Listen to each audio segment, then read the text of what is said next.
साथियों नमस्कार, मैं हूं नारायण पटेल। आपके अपने चैनल पे विद्या ज्ञान प्रवेश परीक्षा 2022-23 की तैयारी करने वाले सभी छात्र परेशान हैं कि ऑनलाइन पेपर होगा, उसमें कितने प्रश्न होंगे, आधे घंटे में कितने प्रश्न हो सकते हैं। तो आप लोग ये समझ लीजिए, पहले जो है 2 घंटे का समय रहता था और आपके सामने 100 क्वेश्चन रहते थे। तो सीधी सी बात है, अब अगर उन्होंने 1/4 टाइम कर दिया तो क्वेश्चन भी 1/4 ही आएंगे, यानी 25 क्वेश्चन लगभग रहने वाले हैं। 25 से 30 क्वेश्चन रहेंगे।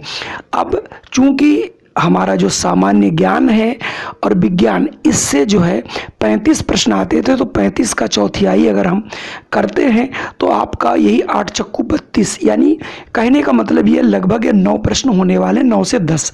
तो हमने यहाँ पर 10 प्रश्न लिए हैं, जिसमें हमने इतिहास, भूगोल और साइंस को चुना है, जो वेरी मोस्ट इम्पॉर्टेंट प्रश्न हैं। तो ये वेरी मोस्ट इम्पॉर्टेंट प्रश्न जैसे आपके पेपर में आएंगे, मैंने हूबहू उसी तरीके से आपको क्वेश्चन बनाने की कोशिश की है, और इनमें कुछ न कुछ परिवर्तन हो सकता है। जब वो अभी दिशा निर्देश जारी होंगे तो आप लोगों को पता चल जाएगा। तो आज हम क्लास 7th के लिए यहाँ पर 10 प्रश्न बना रहा हूं, और इन्हें देख करके आपको अंदाजा लग जाएगा कि कैसे प्रश्न आपके आ सकते हैं। तो आइए शुरू करता हूं आज का ये वीडियो। देखिए, पहला प्रश्न जो है हमने भूगोल से लिया है। तो पहला प्रश्न है, सूर्य के सबसे नजदीक कौन सा ग्रह है? ए शुक्र, बी पृथ्वी, सी बुध और डी मंगल। तो आपने अगर ग्रहों के बारे में क्लास 5th और 6th में भी अगर पढ़ा है तो आप इसका आंसर बहुत आसानी से दे सकते हैं। ग्रहों पर संबंधी जो क्वेश्चंस हैं उसमें से एक क्वेश्चन जरूर आता है, इसलिए आप यहाँ से इसको मिस मत करिएगा। तो सूर्य का जो है सबसे नज़दीक का ग्रह होता है बुध। तो यहाँ से ऑप्शन सी वाला बिल्कुल सही हमारा हो जाएगा। चूंकि ग्रह 8 होते हैं तो 8 ग्रहों के नाम आपको याद रखना। जैसा कि आप एक शुक्र होता है, तो शुक्र जो है ये पृथ्वी का सबसे निकटतम ग्रह होता है, और ये सबसे चमकीला तारा होता है, और इसको हम सांझ का तारा और भोर का तारा भी कहते हैं। ठीक इसी प्रकार से आपको ये भी याद रखना है कि हमारा एक ग्रह होता है बृहस्पति, जो सबसे बड़ा ग्रह है, यानी सभी ग्रहों में सबसे बड़ा ग्रह बृहस्पति ही रहता है। अगला आता है आपका मंगल ग्रह। मंगल ग्रह को हम लाल ग्रह कहते हैं, तो इसलिए इसे भी हमें याद रखना है। दूसरा हमको याद रखना है जो शनि ग्रह है, ये हमारा दूसरा सबसे बड़ा ग्रह है, और शनि एक ऐसा ग्रह होता है जिसके चारों ओर वलय पाए जाते हैं, इसलिए बहुत इंपॉर्टेंट है और कई बार ये प्रश्न पूछा जा चुका है।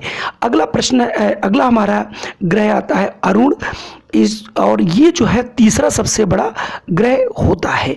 और आपको एक वरुण याद रखना है जो हरे रंग का होता है, और ये जो है सबसे बाहरी कक्षा में, यानी सबसे दूर का ग्रह भी इसको हम कह सकते हैं। तो ये थी ग्रहों की कुछ जानकारी, ये आपको जुटा के अपने पास रखनी पड़ेगी, जिससे कोई भी यदि क्वेश्चन आता है तो आप उसे मिस न करें।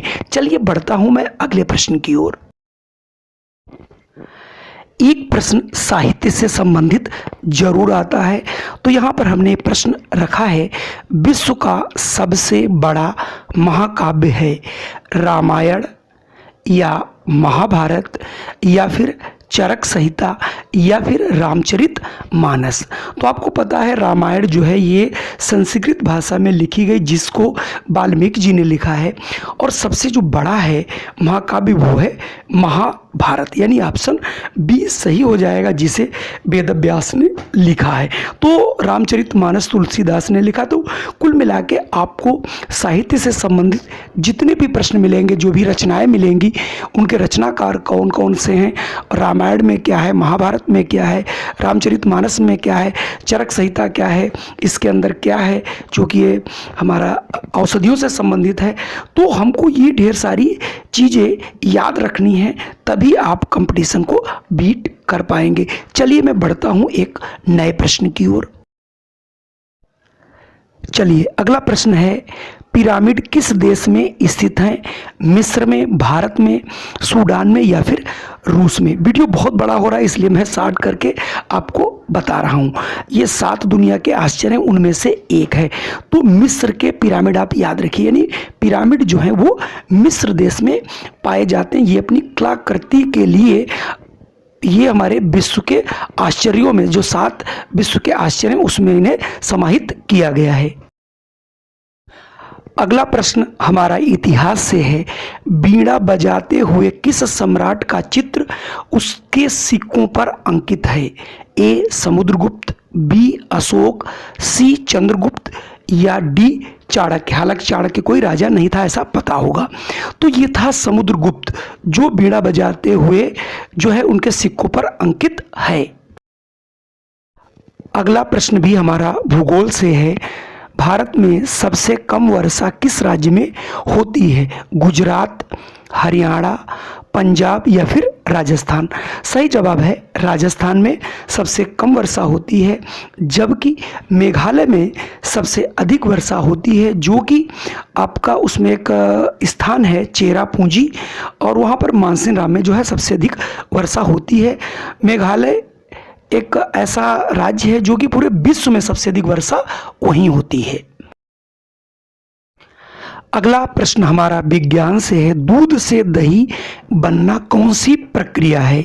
रासायनिक प्रक्रिया, भौतिक प्रक्रिया या फिर ये दोनों हैं या इनमें से कोई नहीं? तो इसका सही जवाब हो जाएगा ए रासायनिक प्रक्रिया। रासायनिक प्रक्रिया वो होती है जो एक चीज़ से दूसरी चीज़ आपकी बन जाती है, उसके गुणधर्म बिल्कुल बदल जाते हैं।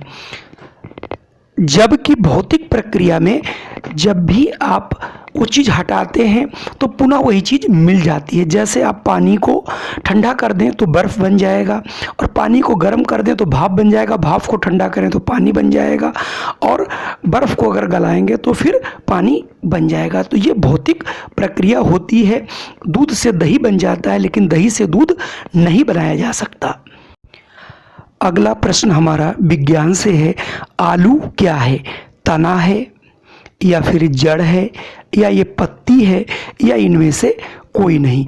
तो इस प्रकार के प्रश्न जरूर आते हैं कि कौन चीज़ जड़ है और कौन चीज़ तना है। इसे आप विधिवत जरूर पढ़ लीजिएगा। तो आलू जो है ये तना है, इसलिए इसको हमें याद रखना है। अगला प्रश्न भी विज्ञान से है कि विटामिन सी पाया जाता है खट्टे पदार्थों में, मीठे पदार्थों में, कड़वे पदार्थों में या इनमें से कोई नहीं? सभी को पता है जो विटामिन सी है ये खट्टे पदार्थों में पाया जाता है। इसका मुख्य जो स्रोत है वो आंवला है, और आंवले में विटामिन सी सबसे अधिक पाया जाता है। वैसे आप प्रकृत याद रखें, जो भी खट्टी चीज़ें हैं उन सब में विटामिन सी पाई जाती है। तो यहाँ से ऑप्शन ये वाला आपका बिल्कुल सही होगा। अगला प्रश्न भी हमारा विज्ञान से है। प्राकृतिक जल का शुद्धतम रूप कौन सा है? वर्षा का जल, भूमिगत जल, धरातल का जल, समुद्री जल? तो आपको याद रखना है, वैसे आप सोच रहे होंगे भूमिगत जल, वो नहीं है। शुद्धतम जल जिसमें कोई भी खनिज, लवण पदार्थ इत्यादि नहीं होते वो होता है वर्षा का जल। ये हमको याद रखना है, सबसे शुद्धतम रूप है। अगला और अंतिम प्रश्न भी हमारा विज्ञान से है। जल में जीवाणुओं को नष्ट करने के लिए प्रयोग किया जाता है bleaching powder, chlorine, potassium permanganate, उपरोक्त सभी? तो ऐसे प्रश्न बहुत इंपॉर्टेंट, और ये प्रश्न कम से कम हज़ारों बार परीक्षाओं में पूछा जा चुका है। ये केवल प्रवेश परीक्षाएं नहीं, जो भी कंपटीशन की हमारी और भी परीक्षाएं होती हैं उनमें भी ये प्रश्न कई बार पूछा गया है। तो ब्लीचिंग पाउडर भी जीवाणुओं को मारने के लिए प्रयोग किया जाता है, क्लोरीन भी की जाती है, पोटेशियम परमैंगनेट भी किया जाता है। तो यहाँ से आंसर हो जाएगा उपरोक्त सभी। तो ये थे आपके 10 प्रश्न जो हमने आप लोगों के लिए बनाए थे। आप लोगों से एक रिक्वेस्ट है, कृपया अगर वीडियो पसंद आया हो तो आप हमारे चैनल पर अगर पहली बार हैं तो इसे सब्सक्राइब कर लें और लाइक अवश्य कर दें और अपने इष्ट मित्रों को शेयर अवश्य कर दें। चूँकि वीडियो बनाने में काफ़ी मेहनत लगती है, लेकिन आप लोग न तो इसे कभी लाइक करते हैं, ना ही शेयर करते हैं और ना ही कोई कमेंट करते हैं। और हाँ, आप लोग कमेंट जरूर करें अगर आपको कुछ अन्य जो भी वीडियो चाहिए या जो भी आपको सहायता चाहिए वो हमें आप कमेंट करें, उसका जवाब यथासंभव जल्दी से जल्दी मैं देने का प्रयत्न करता हूं। जय हिंद, वंदे मातरम। फिर मिलता हूं एक नए वीडियो में।